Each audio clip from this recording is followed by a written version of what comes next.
Bismillahirrahmanirrahim. Assalamu alaikum. Welcome my 5th year students.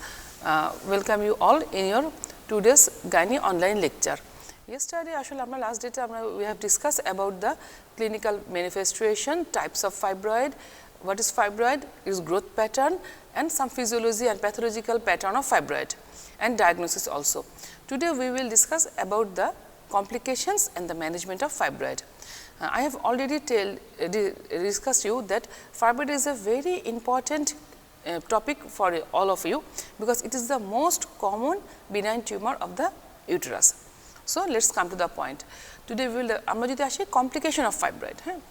What are the some complications due to fibroid? Some complication pregnancy fibroid কি change হয়, আমি আগেও একদিন বলেছি আগের লেকচারে, তবে আজকে আমরা সেটা আবার একটু বেশি ডিটেইলসে যাব পরে। এখন হচ্ছে সব নরমালি একটা fibroid, what are the complications of fibroid? The complications include degeneration. In degeneration, there are certain types of degeneration which I will discuss later on. এরপর হতে পারে necrosis, that is infection হতে পারে, infection, sarcomatous change. Fibroidের sarcomatous change কিন্তু খুবই rare, আসলে খুব বেশি sarcomatous change হয় না। দেন এরপরে আসি আমরা torsion of subserous pedunculated fibroid. আমি তোমাদেরকে বলেছিলাম যে subserous fibroid is one of the form of fibroid যেখানে একটা long pedicle থাকতে পারে। So in case of subserous fibroid, there may be chance of torsion. Another important complication, hemorrhage. Hemorrhage কিন্তু দুই ধরনের হতে পারে। Hemorrhage, there is a intracapsular hemorrhage, that is within the fibroid capsule there may be hemorrhage, or due to rupture of surface vein of the subserous fibroid there is intraperitoneal hemorrhage. The intraperitoneal hemorrhage is very rare, not so unlikely it is, and there is also chance of polycythemia. এখন ফাইব্রয়েডের পেশেন্টে কিন্তু polycythaemia থাকে, কেন হয়? Due to there is erythropoietic function by the tumour. দেখা গেছে যে fibroid যে tumour এর কিছু ইরিথ্রোপয়েটিক ফাংশন আছে, তো এটার জন্য একটা পলিসাইথেমিয়া হয়, দ্যাট ইজ ভেসোকনস্ট্রিকশন হয় এবং altered erythropoietic function of the kidney through ureteric pressure. when there is a large fibroid, যদি একটা fibroid বড় হয় তো সেই fibroidটা কি হয়, তার একটা ইউরেটারকে প্রেশার পড়ে। ইউরেটারিক প্রেশারের জন্য আমরা জানি ইরিথ্রোপয়েটিন যেটা আসে সেটা কিডনি থেকে আসে। সো ইরিথ্রোপয়েটিনের ফাংশনে অল্টার্ড হওয়ার জন্য কিন্তু পলিসাইথেমিয়া হয়। সো এটা আসলে তোমাদের এমবিবিএস জন্য খুব বেশি ইম্পর্টেন্ট, আর পলিসাইথেমিয়া প্রেগনেন্সি ফাইব্রয়েডের জন্য হতে পারে। এরপর যদি আমরা কমপ্লিকেশনগুলো একটু চিন্তা করি, আমরা বলেছি এই হিমোরেজ একটা পেশেন্টের আমরা জানি ফাইব্রয়েড কমনলি প্রেজেন্ট করে কি নিয়ে, হেমোরেজ নিয়ে। তার মানে পেশেন্টের progressive menorrhagia থাকে। So when a lady suffers with a progressive menorrhagia, প্রত্যেক মাসে তার menorrhagia হচ্ছে, so for after some days অথবা some couples of cycles there is chance of anemia. So এই পেশেন্টগুলো অ্যাকর্ডিং টু ব্লাড লস হিসেবে কেউ mildly anaemic থাকতে পারে, কেউ মডারেটলি এনিমিক থাকতে পারে, এবং অনেক পেশেন্টই আমাদের আসে যে অনেক বেশি menorrhagia হচ্ছে, patient may come with severe anaemia. আরেকটা হচ্ছে লার্জ ফাইব্রয়েড যদি হয় তাহলে আমরা কিছু প্রেশার সিমটমস, প্রেশার কমপ্লিকেশন হতে পারে, যেটা আমরা আসলে ক্লিনিক্যাল ফিচারও বলেছিলাম, যেমন ইউরিনারি ট্র্যাক্ট অবস্ট্রাকশন হতে পারে, রিপিটেড ইউটিআই হতে পারে, এটা একটা। আর হতে পারে হচ্ছে কি আমাদের বায়োল কমপ্লিকেশনস। যদি ফাইব্রয়েড অ্যান্টেরিয়র ওয়ালে থাকে তখন দেখা যায় যে ফাইব্রয়েড ইউরিনারি ট্র্যাক্ট কমপ্লিকেশনসগুলো বেশি হয়, আর যদি ফাইব্রয়েড পোস্টেরিয়র ওয়ালে থাকে so there is a chance of constipations. এবং আরেকটা যে একটু আমরা বলছি subserous pedunculated fibroid, when there is a torsion sometimes there is a chance of intestinal obstruction, though it is very rare. So এইগুলো হচ্ছে কি মেইনলি কমপ্লিকেশনসগুলো। সো কমপ্লিকেশনে যদি আমরা একটু ডিটেলসে যাই, যেহেতু ডিজেনারেশন সম্বন্ধে আমাদেরকে একটু তোমাদেরকে জিজ্ঞাসা করা, so I will discuss some points about the degeneration. যে ডিজেনারেশন হয় মেইনলি কিন্তু হয় বিনাইন ডিজেনারেশনই কমন। তো বিনাইন ডিজেনারেশনের মধ্যে কী কী ডিজেনারেশন হতে পারে আমরা কিন্তু তোমাদেরকে এটা পরীক্ষা সবসময় জিজ্ঞাসা করি, এই জন্য আমি এটা বলছি, যেমন অ্যাট্রোপিক degeneration, hyaline degeneration, cystic degeneration, calcification এবং রেড ডিজেনারেশন। অ্যাট্রোপিক ডিজেনারেশন মানে কি? আসলে আমরা জানি যদি একটা পেশেন্টের ফাইব্রয়েড থাকে, during menopause due to withdrawal of the hormone the fibroid will be shrink, so there is atrophic degeneration. So এটা একটা অ্যাট্রোপিক ডিজেনারেশন হতে পারে, আফটার মেনোপজ হয় ইউজুয়ালি। এটা কমনলি হয় hyaline degeneration. It is commonly asked in your viva questions, what type of degeneration is common in case of fibroid. So the answer should be hyaline degeneration. Hyaline degeneration কেন? Hyaline means this is yellow color. So as in this degeneration fibroid yellow soft gelatinous area পাওয়া যায়, so it is called hyaline degeneration. Then cystic degeneration. Cystic degeneration কখন বলে? Extreme hyalinization হয়ে তখন অনেক liquefaction হয়, so there is a chance of cystic degeneration. Calcification, calcification আসলে হয় কি, আমরা জানি ফাইব্রয়েডের আগে আমি পড়িয়েছিলাম তোমাদের, ফাইব্রয়েডের ব্লাড সার্কুলেশনটা কোথায় থাকে, এর ক্যাপসুলে থাকে। So in the centre there is A necrosis.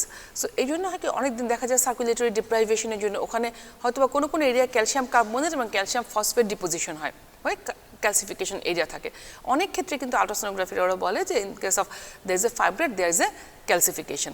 So এটা এমন খুব বড় কিছু নয়, এটা হচ্ছে যেহেতু ক্যালসিয়াম কার্বনেট ফসফেট ডিপোজিশনের জন্য এখানে calcification, it is not so much clinical importance খুব একটা নাই। এরপর একটু ডিটেলস আমরা আসবো রেড ডিজেনারেশন বা কার্নিয়াস ডিজেনারেশন, বিকজ এটাও তোমাদের পরীক্ষা আসলে আমরা অনেকটা জিজ্ঞাসা করি যে রেড ডিজেনারেশন জিনিসটা কি, কেন হয়, কখন হয়, এর ট্রিটমেন্ট কি। So red degeneration usually commonly occurs in pregnancy and puerperium. So এটা কিন্তু অন্য সময় হয় না। যে কোনো একটা নোন কেস অফ ফাইব্রয়েড, একটা লেডি যদি ফাইব্রয়েড থাকে এবং সেই মাটা যদি প্রেগনেন্ট হয়, প্রেগনেন্সিতে আমাদের কিছু কমপ্লিকেশন আমি পরে আরও ডিসকাস করব। এখানে আমি ডিজেনারেশনটা যেহেতু ডিজেনারেশনের সাথে এসছে, আমি ডিজেনারেশনটা একটু বলে দিচ্ছি ডিটেলস, যে এখানে রেড ডিজেনারেশন তখন প্রেগনেন্সিতে এবং পেরপেরিয়ামে হয়। এখন রেড ডিজেনারেশন কেন হয় আসলে? Due to pregnancy time there is a due to hormonal effect, আমরা জানি fibroid will be increase in size. So when there is a increase size in the fibroid there is a oedema and hypertrophy, এবং oedema এবং হাইপারট্রপি হওয়ার জন্য কী হয়, ইম্পেড the blood supply. আমরা জানি কি বলেছে, ফাইব্রয়েডের ক্যাপসুলে ব্লাড সাপ্লাই আছে কিন্তু সেন্ট্রাল ব্লাড সার্কুলেশন কম। So when there is a sudden increase the size of the fibroid there will be blood মানে hampers the blood circulation. So there is a aseptic degeneration, infarction, venous thrombosis এবং internal due to interstitial haemorrhage হবে, necrosis হবে। So there is a degeneration. এবং এই red degeneration patient complain করে কিন্তু pain, severe abdominal pain.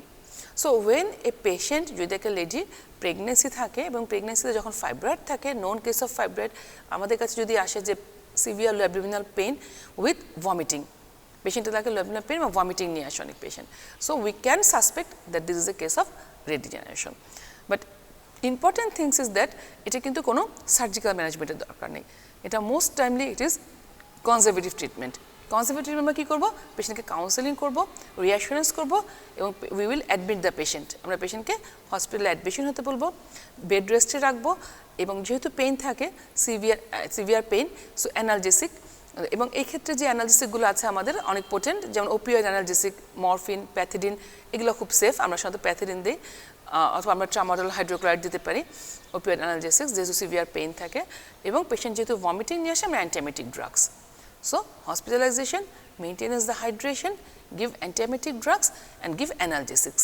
এবং after giving rest within Times, যত সময় চায় আস্তে আস্তে ব্লাড সার্কুলেশনটা আমাদের কী হবে, ব্লাড সার্কুলেশনটা আবার রিএস্টাবলিশড হবে এবং পেন উইল সাবসাইডস, কাজেই পেনটা সাবসাইড করবে।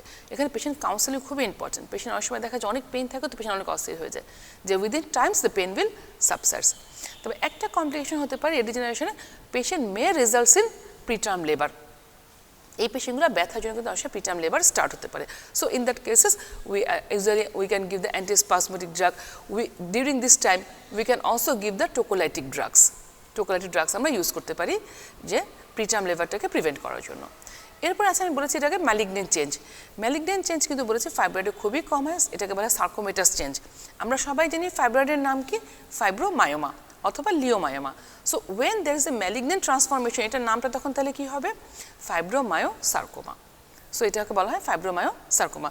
ম্যালিগনেন্সির চান্স কিন্তু আসলে ফাইব্রয়েডে খুবই লেস। হ্যাঁ, so these are the complications in general, ফাইব্রয়েডের জেনারেল যে কমপ্লিকেশন হয় সেগুলো আমরা একটু দেখলাম। এরপরে আমরা আসি what are the complications during pregnancy. প্রেগনেন্সিতে what are the complications of fibroid.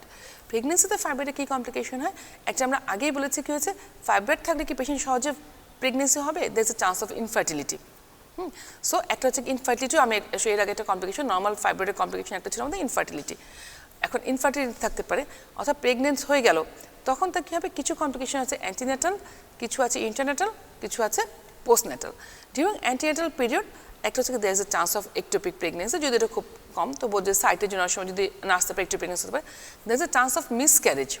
Miscarriage মানে চান্স অফ অ্যাবর্শন, যেহেতু ফাইব্রয়েডটা তার ইমপ্লান্টেশনে হ্যাম্পার করছে এবং এই জন্য অনেক সময় দেখা যায় পেশেন্টের মিসক্যারেজের চান্স একটু বেশি থাকে। প্রিম্যাচুর ডেলিভারি, আমি একটু আগে বলেছি প্রিটার্ম ডেলিভারি হতে পারে।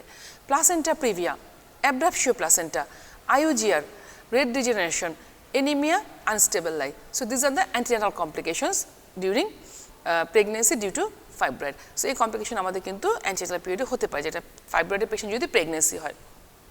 সো পেশেন্টকে আমরা সাধারণত একটু যদি পাই, পেশেন্টকে আমরা কাউন্সেলিং করবো যে এই কমপ্লিকেশন আপনার হতে পারে, but even then we will reassure and counsel the patients. যেমন ধর আইউজিআর আসলে কেন হয়, দেখা যাচ্ছে যে ফাইব্রয়েড যখন থাকছে ব্লাড সার্কুলেশনের হ্যাম্পার হচ্ছে, হয়তো ফাইব্রয়েডটা এমন জায়গায় আছে প্লাসেন্টা ইমপ্ল্যান্ট করেছে ফাইব্রয়েডের উপরে, so there is a chance of intrauterine growth retardation IUGR. আবার প্লাসেন্টা প্রিভিয়া কেন হবে, দেখা যাচ্ছে যে উপরে অ্যান্টেরোভাল পোস্টোভালে মাল্টিপল ফাইব্রয়েড আছে, so placenta will search a good implanted site, এটা গুড ইমপ্ল্যান্টেড সাইট চাইবে, তখন এই জন্য দেখা যায় সেক্ষেত্রে কিন্তু আমাদের প্লাসেন্টা লোয়ার সেগমেন্টে ইমপ্ল্যান্টেশন হয়, so there is a chance of এখানে আমাদের প্লাসেন্টা প্রিভিয়া। তো মোটামুটি তোমাদের কাছে জিজ্ঞেস করা তোমার নামগুলো এনাফ তোমাদের জন্য মিবেছে। ইন্ট্রান্যাটাল মানে ডিউরিং ডেলিভারি কী হতে পারে, একটা হচ্ছে অবস্ট্রাকটেড লেবার হতে পারে, প্রাইমারি পিপিএইচ হতে পারে, আরেকটা কিছু ক্ষেত্রে প্রলং লেবার হতে পারে। আসলে আমাকে লিখে অবস্ট্রাকটেড লেবার কেন হয়, যদি সার্ভাইকাল ফাইব্রয়েড থাকে অথবা when the fibroid in the lower uterine segment there is a chance of obstructed labor. During delivery there is also chance of prolonged labor because uterine contraction একটু হ্যাম্পার হয়, যেন prolonged labor হতে পারে একটা। আর primary postpartum haemorrhage এটাও কেন হয়, যেহেতু আমরা জাস্ট আফটার ডেলিভারি আমরা জানি just after delivery of the placenta there is a contraction of the uterus, so ইউটেরাসের যে কন্ট্রাকশনটা হয় সেটা হ্যাম্পার হওয়ার জন্য ফাইব্রয়েড থাকার জন্য ভালো মতো হয়তো কন্ট্রাকশন হতে পারবে না, অথবা দেখা যাচ্ছে ফাইব্রয়েডের উপরই প্লাসেন্টাটা যে ইমপ্লান্ট করেছে, so in this cases there is a chance of primary postpartum hemorrhage. Postnatal period, what are the complications? There is a chance of secondary postpartum hemorrhage, necrosis and infection. এখানে যে আবারও নেক্রোসিস এবং infection হচ্ছে, এই পেশেন্টগুলো red degeneration হতে পারে, যেটা আমি একটু আগে বলেছি যে আমাদের কিন্তু ডিউরিং প্রেগনেন্সি এবং পেরিপিরিয়ামেও নেক্রোসিস এবং ইনফেকশন হতে পারে এবং রেড ডিজেনারেশন হয়। পুর ইউটেরাইন ইনভলিউশন যেটা হওয়ার কথা, due to fibroid involution will be retarded or involution will be hampered, involution দেরিতে হবে, সেটাকে বলে sub involution, so there is a chance of sub involution. This are the complications during pregnancy. এবং অনেক সময় কিন্তু এটা এভাবেও আসে যে হোয়াট ইজ দ্য, আমি তোমাকে আগের ক্লাসে একটু ডিসকাস করেছিলাম, what is the effect of fibroid on pregnancy and the effect of pregnancy on fibroid. So effect of fibroid on pregnancy হচ্ছে কি আমাদের যতক্ষণ আমরা বলেছি সেগুলো, আর effect of pregnancy on fibroid হচ্ছে আমাদের রেড ডিজেনারেশন হতে পারে, এটাই মেইনলি হয় যে ফাইব্রয়েডের জন্য রেড ডিজেনারেশন হয়। তাহলে এগুলো মোটামুটি আমাদের গেল what the complications of fibroid. Then come to the point of management, যেটা ফাইব্রয়েড আসলে আমরা কীভাবে ট্রিটমেন্ট করবো। ম্যানেজমেন্টের সময় আসলে আমাদের যে খেয়াল করতে হবে, the management of fibroid depends on certain factors. What are the factors? It depends on symptoms. Whether the patient is asymptomatic, there is no need of any treatments. Usually majority of the cases there may be asymptomatic, so it depends on the symptoms, it depends on location of the fibroid, যে ফাইব্রয়েডটা কোথায় আছে, অ্যান্টেরোভালে, পোস্টেরোভালে, lateral না cervical fibroid, so location, size and number of fibroid. Fertility wish, patient যদি fertility চায় অর্থাৎ পেশেন্ট যদি ইনফার্টাইল হয়, then there is a one type of management, এবং পেশেন্ট যদি ফ্যামিলি কমপ্লিট হয় then another type of management. Patients wish, পেশেন্টের চাহিদাটা এখানে অনেক ক্ষেত্রে ইম্পর্টেন্ট। অনেক পেশেন্টই আছে যে বলুন না আমার অ্যাসিমপ্টোমেটিক ফাইব্রয়েড, আমি কোনো ট্রিটমেন্ট নিব না, সো আমাদের এখানে আমার ট্রিটমেন্ট দেওয়া দরকার। আবার অনেক পেশেন্ট আছে না, পেশেন্ট চাচ্ছে যে তার ফাইব্রয়েড আছে, হয়তো দেখা খুব স্মল ফাইব্রয়েড, আমরা তাকে বলছি যে স্মল ফাইব্রয়েড আপনার মেনোরেজিয়া নেই, আপনার কোনো সার্জিক্যাল ম্যানেজমেন্ট অথবা কিছু দরকার নেই, কিন্তু পেশেন্ট চাচ্ছে তার একটা মাথার মধ্যে হয়তো বা ভয় যে না এখান থেকে ম্যানেজমেন্ট চেঞ্জ হতে পারে, তখন সে বলবে না আমি এটা চাচ্ছি যে আমি সার্জারি করব, অথবা আমি রাখতে চাচ্ছি না ইউটেরাসটা। তো এটা পেশেন্টস উইশটা অনেক important. Facilities of the unit and experience of the operator, so এটা আমাদের ম্যানেজমেন্টের জন্য ইম্পর্টেন্ট। সাপোজ আমি এখানে মনিটরিং একটা আমরা পয়েন্ট রয়েছে, small fibroid, asymptomatic fibroid, when is fibroid causing no symptoms, fibroid যদি কোনো সিমটমস না থাকে, not very large, very small fibroid, 1 to 2 centimeters fibroid, then we can advise counsel the patient and আমরা কী করতে পারি, মনিটরিং করতে পারি, যে ওয়েট অ্যান্ড সি অ্যাপ্রোচ। আমরা প্রত্যেক 3 থেকে 6 মাস পর reevaluate the size of the fibroid, pelvic ultrasound করে আমরা ফাইব্রয়েডের সাইজটাকে আমরা ইভ্যালুয়েট করবো এবং পেশেন্টকে আমরা মনিটরিং করবো, এবং হিমোগ্লোবিনের এই পেশেন্টে করবো আমরা, যেহেতু পেশেন্টের মেনোরেজিয়া না থাকলেও তার হিমোগ্লোবিন কি আসলে তার এনিমিক হচ্ছে কিনা পেশেন্টে, সেখানে আমরা হিমোগ্লোবিনটা মনিটরিং করতে পারি যে পেশেন্টের এনিমিক কন্ডিশনটা দেখার জন্য। So when there is a small fibroid, very small fibroid, asymptomatic fibroid causing no symptoms, we can go for monitoring. Then যদি আমরা ট্রিটমেন্ট বা থেরাপিতে আসি, ট্রিটমেন্ট যদি medical management, surgical management, uterine artery embolization and others কিছু newly technique, new treatment আছে, সেগুলো কিছু আদার্সের মধ্যে আমরা এনেছি। এবার আমি জানি medical treatment. Medical treatment of what are the drugs usually we are using for fibroids. Suppose oral contraceptive pill, ড্রাগসের মধ্যে আমাদের যেগুলো আছে যেমন oral contraceptive pills, either combination pill or progesterone only pill. এখানে কিন্তু পেশেন্ট যেগুলো সিমটম থাকে তাদেরকে আমরা ওরাল কন্ট্রাসেপটিভ পিল মানে ওসিপি যেটা আমরা কম্বাইন্ড পিল অথবা আমরা প্রজেস্ট্রন অনলি পিল দিয়েও কিন্তু তাদেরকে ট্রিটমেন্ট করতে পারি, because it is cost effective. এটা কস্ট ইফেক্টিভ, পেশেন্টের মেনোরেজিয়া কম হবে এবং প্রজেস্ট্রন অনলি পিলগুলো তার হেল্প করবে তার সিমটমটাকে অ্যালিভেট করতে। বাট এখানে যে ফাইব্রয়েডের সাইজটা সে খুব বেশি রিডিউস করবে তা না। তবে এখন যে কিছু কিছু fibroid used combination to shrink the fibroid prior to surgery, সেখানে লং টার্ম প্রজেস্টেরন আছে। এখানে লং টার্ম প্রজেস্টেরনের মধ্যে আমরা কিন্তু রিসেন্টলি যে ড্রাগগুলো এসেছে তার মধ্যে একটা হচ্ছে ulipristal acetate. So for last few years ulipristal acetate এটা কিন্তু খুবই ইউজ হচ্ছে, is acts on the selective progesterone receptor modulator. এটা প্রজেস্টেরন রিসিপ্টর মডিউলেটর রিসিপ্টরের মধ্যে বাইন্ড করে এবং সে ফাইব্রয়েডটাকে আর বড় হতে দেয় না। So it is commonly use drug এবং এটা খুবই ভালো অ্যাকশন যে ইউলিপ্রিস্টাল অ্যাসিটেট। এছাড়া আমরা কি ইউজ করতে পারি, GnRH analogs. GnRH analogs will also decrease the size of the fibroid. We can also give danazol, gestrinone, mifepristone, letrozole. এগুলো আসলে দেখা যায় থিওরিটিক্যাল, তবে আমাদের কমনলি সবচেয়ে ইউজ হচ্ছে প্রজেস্টেরন এবং GnRH analogue. Regarding hormone therapy আমরা যদি ডিটেলসে যাই, যেমন হরমোন আমি একটু আগে এখন বললাম যে আমাদের কী কী হরমোন আছে, প্রজেস্টেরন, নরইথিয়েস্টেরন আছে, নরম্যাস আমরা অনেককে দিই, মেড্রক্সিপ্রোজেস্টেরন আছে, মেড্রক্সিপ্রোজেস্টেরন অ্যাসিটেট আমরা দিতে পারি, দিস আর দ্য প্রজেস্টেরন। এগুলো কি progesterone, what is the functions of progesterone? আমি একটু আগে বললাম যে progesterone causes a hypoestrogenic effect, because প্রজেস্টেরনে কী আছে, একটা হাইপোইস্ট্রোজেনিক ইফেক্ট আছে। এবং আমরা এর আগে কী পড়েছি গ্রোথ প্যাটার্নে, যে আমরা সাধারণত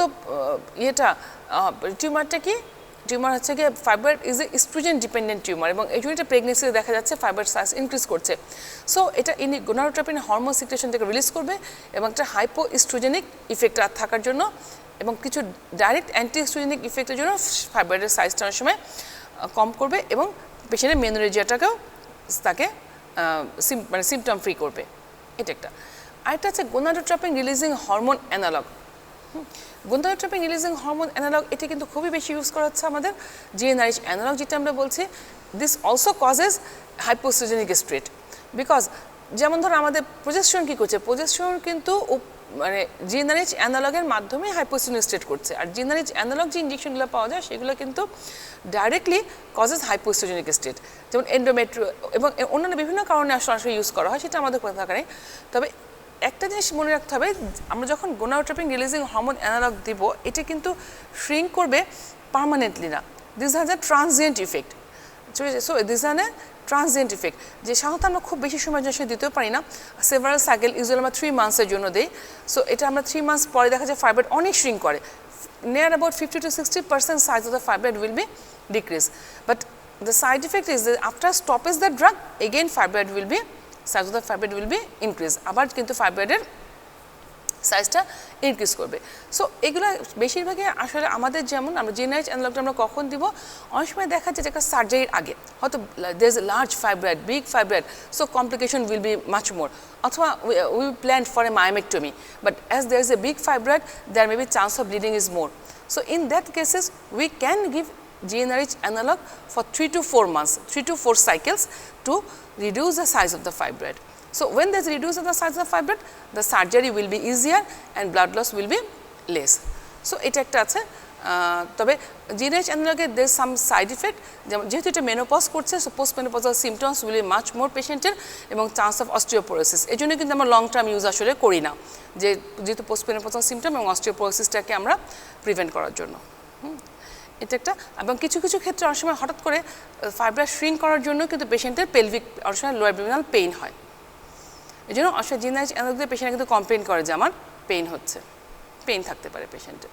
আচ্ছা, তো এটা আপাতত আমরা গেলাম আমাদের মেডিকেল ট্রিটমেন্ট। সো আমরা মেডিকেল ট্রিটমেন্ট তাহলে কী বললাম, মেডিকেল ট্রিটমেন্ট আমরা কী করতে পারি, we can give the oral contraceptive pill, okay, this is the cheap and cost effective for the patient, but OCP will alleviate the symptoms but not reduce the size of the fibroid.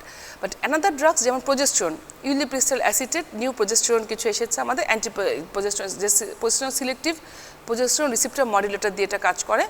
এবং আরেকটা কথা যেমন mifepristone, GnRH analogue, this will decrease the size of the fibroid, এটা কিন্তু ফাইব্রয়েডের সাইজটাকে decrease করবে। এরপরে আমরা আসি আসলে আমাদের সার্জিক্যাল ম্যানেজমেন্টে। সার্জিক্যাল ম্যানেজমেন্টে আমরা শুরুতেই বলি আসলে সার্জিক্যাল ম্যানেজমেন্টে দুইটা অপশন আছে, একটা হচ্ছে myomectomy and another option is hysterectomy.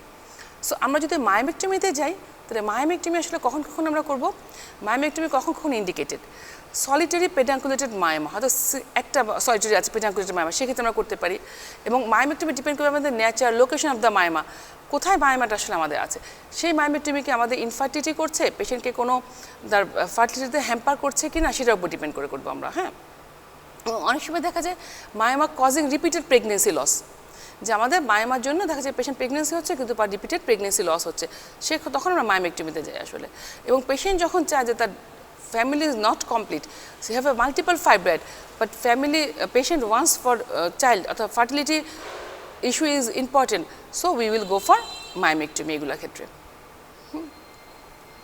অথবা আরেকটা ক্ষেত্রে অনেক সময় মায়োমেক্টমি করতে পারি, অনেক সময় পেশেন্টের মেডিকেল ট্রিটমেন্ট, মেডিকেল থেরাপি পাচ্ছে, but fibroid is not size in decrease, অথবা পেশেন্টের মেনোরেজিয়া আমাদের কন্টিনিউ করছে, দেন আমরা কিন্তু ফাইব্রয়েডের মায়োমেক্টমি করতে পারি।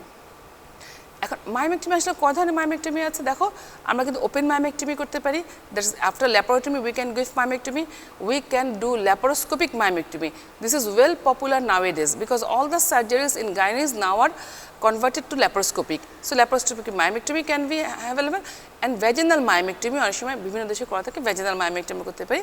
আবার hysteroscopic myomectomy করা যায়, কিন্তু hysteroscopic myomectomy আমরা কখন করব, যদি simple submucous small submucous pedunculated fibroid থাকে, তখন কিন্তু সাবমিউকাস পেডাঙ্কুলেটেড ফাইব্রয়েড আসলে আমার কিন্তু ওপেন অথবা ল্যাপারোস্কোপিক মায়োমেক্টমি করে খুব একটা লাভ হয় না, তখন আমার হিস্টেরোস্কোপিক মায়োমেক্টমিটা আমাদের জন্য ইম্পর্টেন্ট।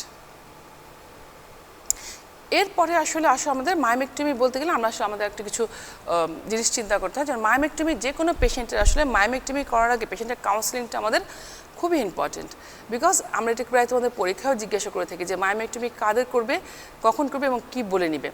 আমি কিন্তু বেশিরভাগ পেশেন্টের মায়োমেক্টমি কখন করি, যে সমস্ত পেশেন্টদের family incomplete, patient wants for pregnancy, সেগুলোর ক্ষেত্রে আমরা মায়োমেক্টমি করি। সো মায়োমেক্টমির আগে পেশেন্টকে আমাদেরকে বলে নিতে হবে যে 100% কিন্তু there is a no 100% যে আমার মায়োমেক্টমি করলে আমার 100% প্রেগনেন্সি হবে। সো এটা কথাটা বলে নেওয়া ভালো, after doing myomectomy there is a 25% chance of pregnancy. Another thing is that পেশেন্টের যে মেনোরেজিয়া আছে, মেনোরেজিয়াও কিন্তু সব ক্ষেত্রে যে মেনোরেজিয়া একেবারেই তার ভালো হয়ে যাবে তা না, মেনোরেজিয়া কন্টিনিউ করার চান্স কিন্তু 50% ক্ষেত্রে মেনোরেজিয়া কন্টিনিউ করতে পারে। ইভেন দেন ফাইব্রয়েডটা এগেন রিকার করতে পারে, তাহলে দেখা যাবে পেশেন্ট অপারেশন করলে পেশেন্ট বলবে যে আমার ফাইব্রয়েড তো আবার হয়েছে। So it is also very important যে এগেন ফাইব্রয়েড ক্যান রিকার। সো আমাদের মায়োমেক্টমির আগে পেশেন্টকে কাউন্সেলিংগুলো বলে নিতে হয় যে আপনার fibroid again there is a chance of recurrence of the fibroid, there is a chance of মানে menorrhagia may be persist, and 100% ক্ষেত্রে যে প্রেগনেন্সি হবে তা না, তবে 25 to 50% chance of pregnancy. Again এরপরও যদি পেশেন্ট ইয়াং থাকে, young patient fertility is concern, সেক্ষেত্রে অবশ্যই আমাদেরকে পেশেন্টের মায়োমেক্টমির জন্যই তাকে কাউন্সেলিং করতে হবে এবং তাকে বলতে হবে।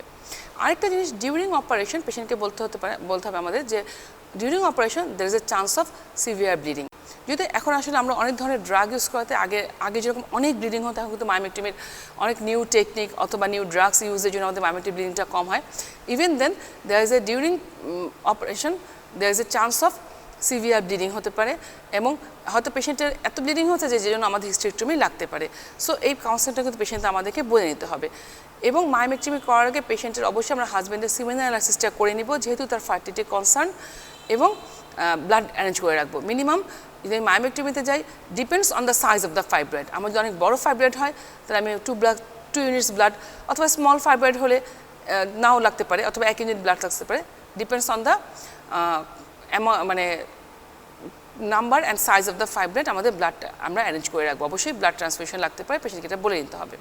দেন আমরা এরপরে আসি আসলে হিস্টেরেক্টমি।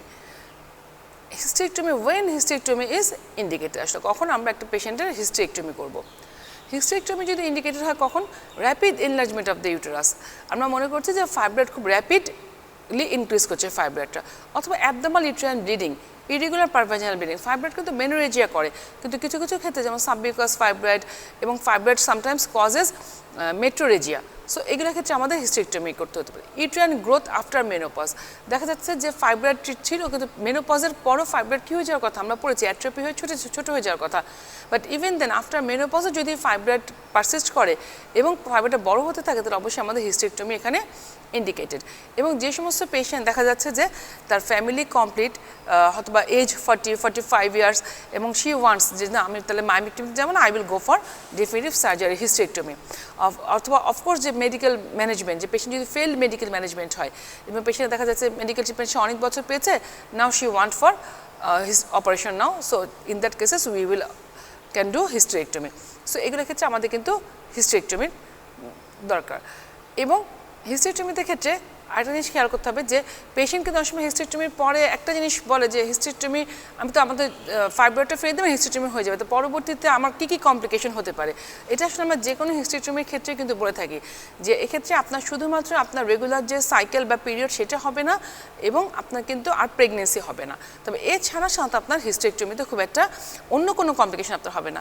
যেমন অনেকে একটা মধ্যে ধারণা থাকে তো লস অফ সেক্সুয়ালিটি, ফ্যামিলিটি লস হবে হিস্টেরেক্টমির জন্য, বাট এটা এরকম ধারণা চিন্তা করার কোনো কারণ নেই। এখন হিস্টেরেক্টমি আসলে আমরা কীভাবে করতে পারি, হিস্টেরেক্টমি সেরকম আমরা যেরকম মাইমেক্টমির মধ্যে বলেছি যে আমরা অ্যাবডোমিনাল হিস্টেরেক্টমি করতে পারি, যেটা সবচেয়ে মোস্ট কমনলি পপুলার, এবং এখন কিন্তু ল্যাপারোস্কোপিক হিস্টেরেক্টমি আছে। সো আমরা laparoscopic hysterectomy we can do also laparoscopic hysterectomy, এবং পেশেন্ট অনেক ক্ষেত্রে এখন প্রেফার করে ল্যাপারোস্কোপিক হিস্টেরেক্টমি, যেহেতু পেশেন্টের অনেক কমপ্লিকেশন কম হয়, হসপিটাল স্টে কম হয় এবং পেশেন্ট কমপ্লায়েন্স খুব ভালো থাকে। So laparoscopic hysterectomy when there certain centres এবং যাদের এক্সপার্টিস সেখানে কিন্তু ল্যাপারোস্কোপিক হিস্টেরেক্টমিও করা যেতে পারে। অথবা যদি স্মল ফাইব্রয়েড হয়, খুব ছোটো ফাইব্রয়েড লেস দেন 12 উইকস, হয়তো 12 উইক্সের ছোটো ফাইব্রয়েড ইউটেরাস যদি থাকে, সেগুলোর ক্ষেত্রে কিন্তু অনেকে নন ডিসেন্ট ভ্যাজিনাল হিস্টেরেক্টমিও প্রেফার করে থাকে। সো হিস্টেরেক্টমি আমরা বিভিন্ন রুটে করতে পারি, যে নন ডিসেন্ট ভ্যাজিনাল হিস্টেরেক্টমি আমরা করতে পারি।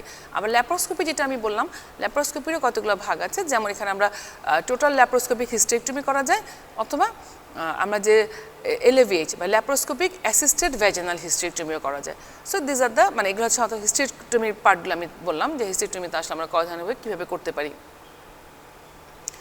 সো এটা হচ্ছে গিয়ে মেইনলি আমাদের এরপর ট্রিটমেন্টের অপশন, যে সার্জারির মধ্যে আমরা কী বললাম কি আমরা এই পর্যন্ত যে আমরা বিগ হেডিং বা ব্রড হেডিং আমরা চিন্তা করি যে সার্জারির অপশন আছে আমাদের দুইটা, একটা হচ্ছে কি মায়োমেক্টমি।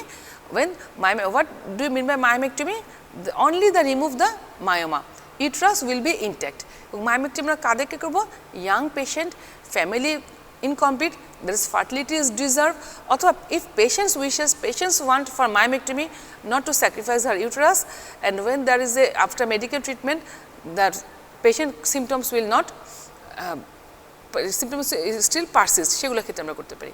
আর পেশেন্ট যদি ওল্ড এজ হয় অথবা ফ্যামিলি কমপ্লিট হয় এবং ফার্টিলিটি নট কনসার্ন, অথবা মায়োমেক্টমি হয়তো প্রিভিয়াসে তার মায়োমেক্টমি হয়েছে, again she has developed myoma, অথবা মেডিকেল ট্রিটমেন্ট করেছেন, মেডিকেল ট্রিটমেন্ট ইজ নট, আবার মেনোরেজিয়া হচ্ছে, medical treatment is not suit, অথবা মেডিকেল কমপ্লিকেশন, মেডিকেল ট্রিটমেন্ট পড়ার পরেও ফাইব্রয়েডটা বড় হচ্ছে, সেগুলোর ক্ষেত্রে we will go for hysterectomy. আচ্ছা, অ্যানাদার একটা নতুন একটা ট্রিটমেন্ট অপশন আছে যে তোমাদের জানতে হয়, uterine artery embolization. What is uterine artery embolization? এটা অনেক বছর ধরে হচ্ছে, যদি আমাদের দেশে আসলে আমাদের দেশে নাই, বাট এটা তবু তোমাদের জানতে হবে যেহেতু বিভিন্ন ডেভেলপড কান্ট্রিতে it is still ongoing.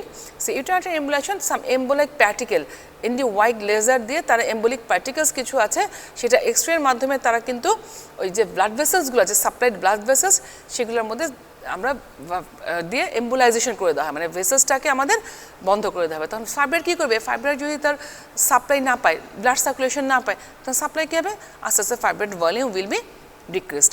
So কিন্তু এটা একটা interventional radiologist, because uterine artery embolization it is the work for radiologist. So এটা একটা minimally invasive procedures, shorter hospital stay, this is a good procedures, but in our country it is not still মানে started, we have not started this. তো তোমাদের জানতে হবে এটা uterine artery embolization, যে কিছু ছবি আছে আমাদের, যে ইউটেরাইন আর্টারিকে সে যে সাপ্লাইং ভেসেসটাকে এম্বোলাইজেশনের মাধ্যমে কিন্তু সেখানে ব্লক করে দেওয়া হয়, যে এম্বোলিক পার্টিকেল দিয়ে ব্লক করে দেওয়া হয়। So vessels will be decrease. আচ্ছা, তো কাদের ক্ষেত্রে আমরা করতে পারি large myoma, symptomatic myoma, but patient don't want surgery, সেগুলোর ক্ষেত্রে সাধারণত, এবং অবশ্যই এখন ফ্যাসিলিটিস অ্যাভেলেবেল থাকতে হবে যে আমার ইউটেরাইন আর্টারি এম্বোলাইজেশনের, সেগুলোর ক্ষেত্রে আমরা এখানে এটা করতে পারি এম্বোলাইজেশনটা। তবে এখানে কিন্তু পেইন পারসিস্ট করে, অনেক দিন পেশেন্টের পেইন 2 সপ্তাহ পর্যন্ত পেশেন্টে কিন্তু পারসিস্ট করে, পাইমেট্রা এবং অনেক কমপ্লিকেশনসও কিন্তু পেশেন্টের হতে পারে। সো মোটামুটি ট্রিটমেন্ট অপশন আসলে আমাদের তাহলে এটাই আছে। কিছু কিছু নিউ ট্রিটমেন্ট অপশন আছে যেটা আসলে আমাদের এখনও হাই ফ্লু বলছে, নতুন কিছু কিছু ট্রিটমেন্ট এসছে, সেটা এখন আমাদের দেশে তো অ্যাভেলেবেল না, তবে কিছু আছে সার্জারির অপশনগুলো, যেমন high frequency laser therapy, cryotherapy, thermo ambulation, এগুলো কিছু ট্রিটমেন্ট যেগুলো অনেক ডেভেলপড কান্ট্রিতে অ্যাভেলেবেল, বাট আমাদের এখানে অ্যাভেলেবেল না। সো তাহলে মোটামুটি আমরা তো আজকে আমাদের ফাইব্রয়েড লেকচার, এই 2টা লেকচারের মাধ্যমে ফাইব্রয়েড লেকচারটা আমরা মোটামুটি কমপ্লিট করলাম। তবে তোমাদের একটা জিনিস মনে করতে হবে যে এমবিবিএস স্টুডেন্টদের জন্য কিন্তু ফাইব্রয়েডটা খুবই খুবই খুবই ইম্পর্ট্যান্ট। যদি আমরা টেক হোম মেসেজটা চিন্তা করি আসলে যে আমরা মোটামুটি এখান থেকে ফাইব্রয়েড কী, হোয়াট ইজ ফাইব্রয়েড, ফাইব্রয়েডের টাইপ কয়টা আছে, আমরা এর আগের দিন ক্লাস লেকচার চিন্তা বলেছি আমরা ফাইব্রয়েড টাইপগুলো কি, গ্রোথ প্যাটার্ন কি, ম্যাক্রোস্কোপিক্যালি ফাইব্রয়েড দেখতে কেমন, মাইক্রোস্কোপিক্যালি হোল অ্যাপিয়ারেন্স সেটা ইম্পর্টেন্ট, ফাইব্রয়েডে ক্লিনিক্যাল ফিচার থেকে খুবই ইম্পর্টেন্ট, বিকজ আমরা বলেছি ফাইব্রয়েডে মেনোরেজিয়া হয়, why there is a menorrhagia, why metrorrhagia, why ফাইব্রয়েডে পেইন, এই কোশ্চেনগুলো আমরা তোমাদেরকে প্রায় কিন্তু করে থাকি। সো ক্লিনিক্যাল ফিচার্স থেকে ইম্পর্টেন্ট, ডায়াগনোসিস এবং ট্রিটমেন্টের মধ্যে অ্যাটলিস্ট যে কী কী অপশন আছে এবং আমরা কাদেরকে মায়োমেক্টমি করব, কখন হিস্টেরেক্টমি করব, মায়োমেক্টমির ইন্ডিকেশন কি, what are the counsellings we should done before going for myomectomy, this will be the your take home message. So মোটামুটি এইভাবে আমাদের ফাইব্রয়েড লেকচারটা তোমাদের অবশ্যই খুবই একটি ইম্পর্টেন্ট লেকচার। আশা করছি এরপরে তোমরা ফাইব্রয়েডটা খুবই সুন্দর করে তোমরা মোটামুটি সবগুলা কোশ্চেন যদি আমরা ডিটেলস এটা পড়ার চেষ্টা করবে। ঠিক আছে, আসসালামু আলাইকুম, thank you students, thank you for your patient sharing.